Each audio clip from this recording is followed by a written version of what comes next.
Don't live in the mundane. Don't stay in the messy. Don't stay in the madness, but make room for the miracles. We get so caught up in the mundane that, man, where's the magical? When we were kids, it was like, can we play? No, but you got to clean your room. But then can I play? Remember, we were always looking for magic. When I went to Disneyland as a 7-year-old and I saw Tomorrowland, Frontierland, and I saw all these different lands, and I saw Mickey Mouse up close, Donald Duck up close, the fireworks show at 9:30 at night, my life changed. It was all about a different perspective.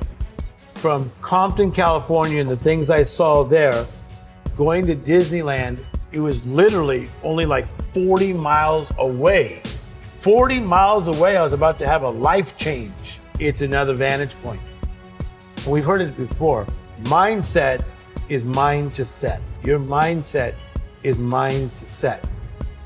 You begin to see those things that have not yet happened as though they're possible. Because then you get the miracle mentality. All of a sudden you're thinking uncommon, not normal, not regular. Before I became great friends with Oprah, I saw myself being great friends with Oprah. So when we started talking a lot, it didn't throw me off. I've envisioned these conversations. I saw it before it even happened. It's a destiny, it's a faith, and it's the power of the imagination. When Robert Downey was working on some of his projects, he did not see Iron Man coming. You never know when you will become a superhero. And that's the beauty of life. You can go from being challenged, having difficulties in your life, wondering if you're going to be stuck in that same place, to the next thing you know, you are soaring in places that you can only have imagined. I simply align myself and then I cooperate with what life is asking me to do. So the book, The Miracle Mentality, teaches you how to get through the mundane, the messy, the madness in all areas of your life and embrace this miraculous life that you've been called to live.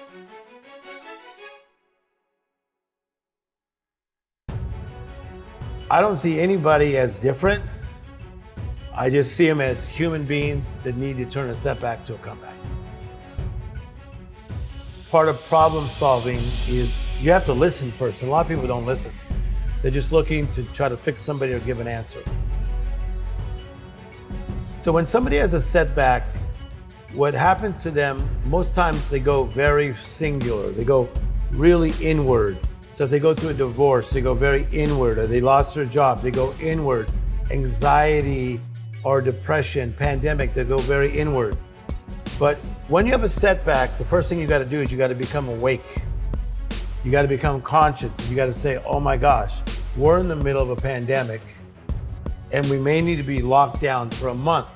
A month turned into another month and then over a year, right? So number one, become awake. Secondly, you have to take inventory. Where am I financially? Where am I with my job? Where am I with my mental health? How's this world doing? But here's a powerful thing. You have to partner with the right people. I feel that a lot of people, when they have a setback, they don't have the right people to partner with. So that's what I always wanted to become, and that's what I became. I wanted to be the person that somebody could link hands with and say, come on, Tim Storey. You may not know everything, but you know how to get people from a setback to a comeback. When you partner with the right people, that means you're gonna probably have to eliminate some people that are not the right people. And this is what I see with a lot of people that are in a setback. They need to cut some people back. And I say this about the power partnership.